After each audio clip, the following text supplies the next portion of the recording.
Gente, vamos conversar um pouquinho sobre até onde que o patrão pode mandar nos seus funcionários. A gente chama esse poder de poder diretivo e esse é o tema do vídeo de hoje. Meu nome é Mariana Lemos, eu sou advogada trabalhista e nas redes sociais eu trago conteúdo acessível para todos.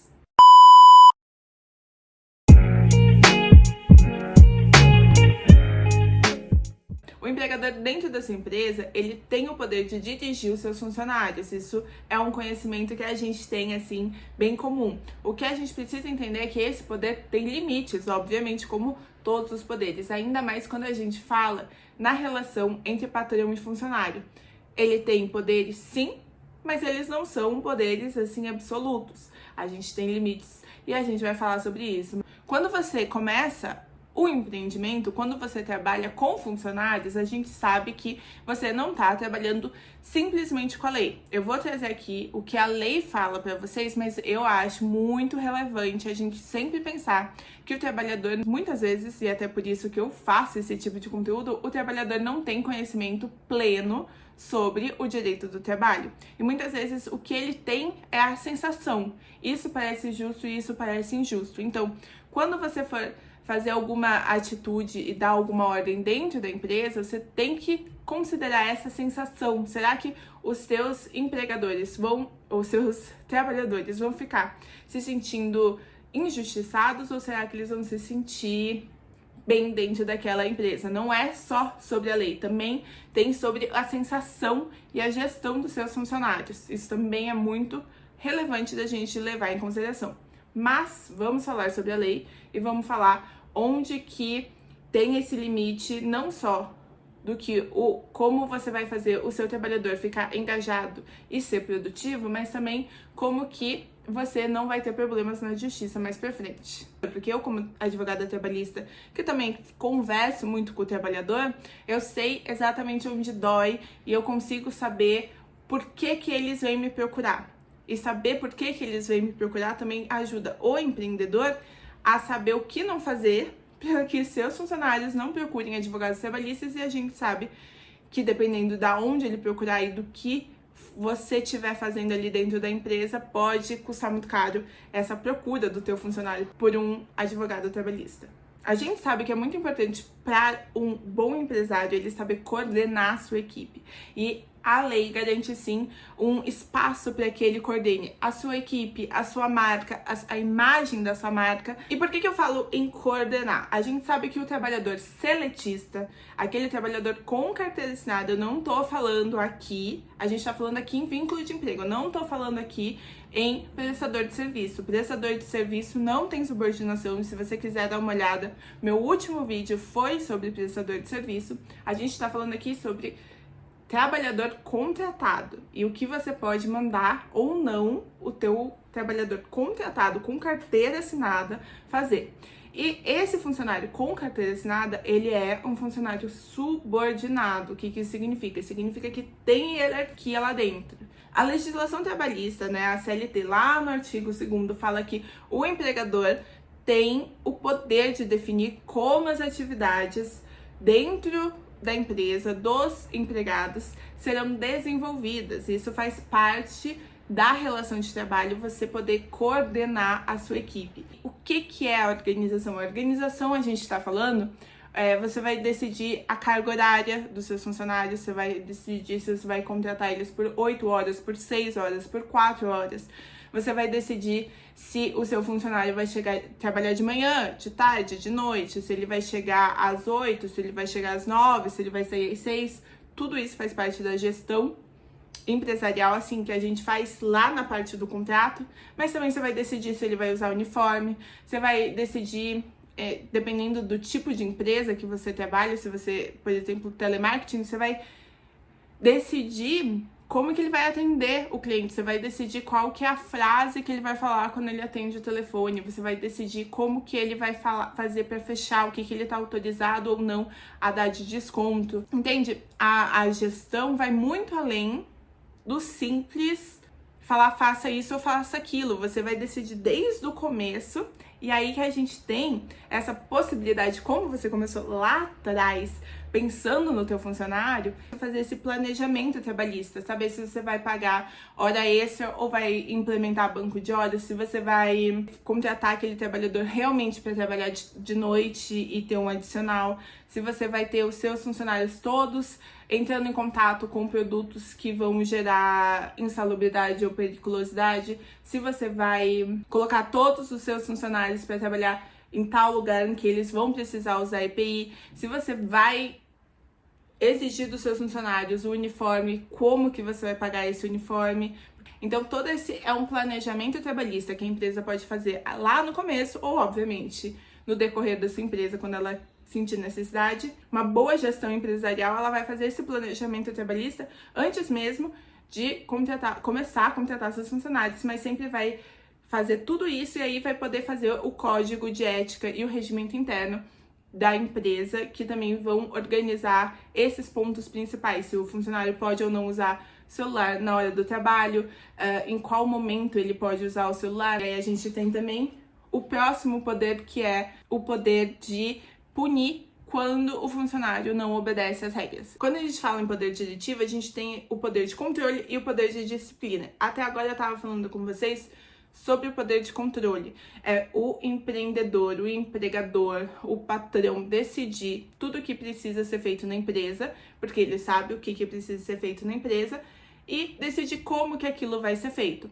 E ele pode organizar os seus funcionários e mandar nos seus funcionários para que tudo seja feito de acordo com o que a empresa precisa. E aí, se você tem a capacidade de controlar os seus funcionários, também significa que você tem a capacidade de puni-los quando eles não estão cumprindo as regras. O que o patrão nunca pode fazer? Ele nunca pode humilhar, ele nunca pode discriminar, ele nunca pode perseguir. Tudo isso vai levar a uma ação judicial, se for o caso, mas vai caracterizar assédio moral. E vai custar caro para o empregador. Então isso, obviamente, ele não pode. O que ele pode fazer? Ele pode advertir verbalmente, ele pode advertir por escrito, ele pode suspender o trabalhador e, no pior dos casos, ele pode demitir por justa causa. Quando que esse empregador vai fazer? Como que eu indicaria para ele aplicar essas punições? Obviamente que tudo vai depender do caso. Se o funcionário tem uma briga dentro da empresa, isso é um problema sério, certo? Isso é uma falta grave.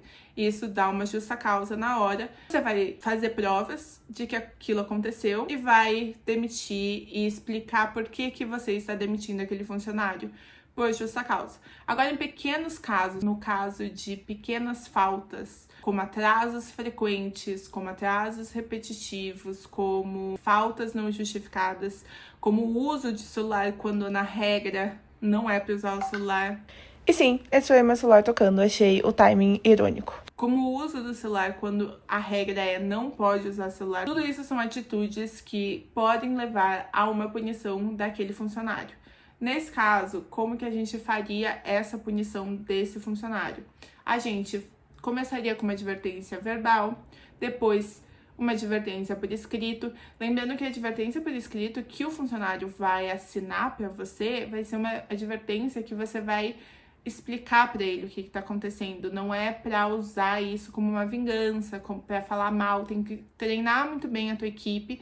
Se for alguém da tua equipe, né, um gestor, um gerente que vai fazer a administração, vai aplicar a advertência.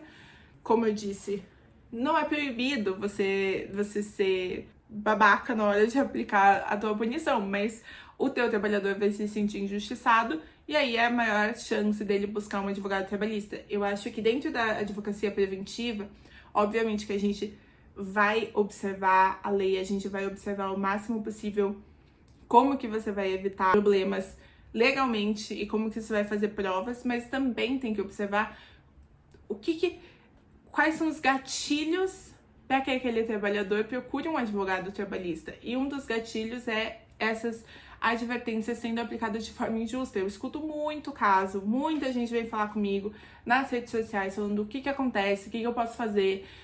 O gerente fez dessa forma, o gerente fez assim, o gerente aplicou a advertência brigando comigo, eu achei injusto. Então, a gente tem que explicar o que é advertência, a gente tem que explicar que ela não é nada especificamente, ela é um papel que vai fazer provas caso venha acontecer de novo. Você explica o que está acontecendo, você explica todo momento que a advertência também é uma parte desde a contratação, você já explica que é assim que acontece. Se você não cumprir alguma dessas regras, que também estão especificadas claramente, aí esse trabalhador vai levar uma advertência. Se ele levar 3 advertências, ele leva uma suspensão. Isso tá na lei? Não tá.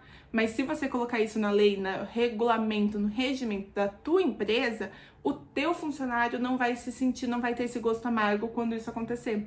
Porque ele já vai ter essa previsibilidade e vai entender o que está acontecendo por causa disso. Então, faltas leves levam a advertência, 3 advertências, a próxima é uma suspensão, 3 advertências, uma suspensão. Você pode colocar ali um limite de tempo ou algo assim, vai levar uma justa causa.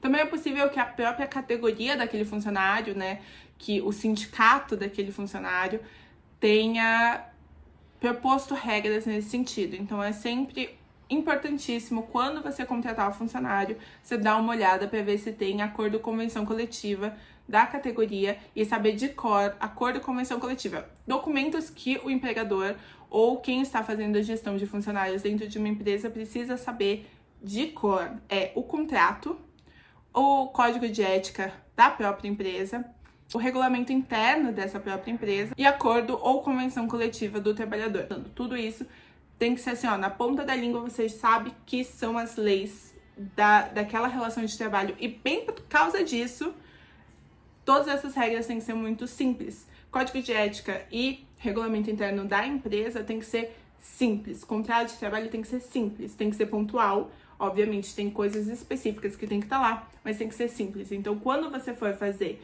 usar o seu poder diretivo e fazer algumas regulamentações dentro da empresa, elas têm que ser pontuais, elas têm que ser simples e elas têm que ser acessíveis ao funcionário, para que aí, quando você for usar esse teu poder de controle, esse teu poder de punição, esse teu poder de disciplina, o teu empregado já esteja preparado para receber aquela disciplina, já tenha previsibilidade do que pode acontecer e não se sinta injustiçado. É sempre uma balança o que você precisa organizar entre um e outro. Então é isso que eu tinha organizado para vocês hoje, espero que tenha sido útil. Fico à disposição para tirar qualquer dúvida nos comentários ou nas redes sociais. Vou deixar tudo aqui embaixo linkado para vocês. Se vocês gostaram do vídeo, curte e se inscreve no canal para mais dicas do direito. Tchau!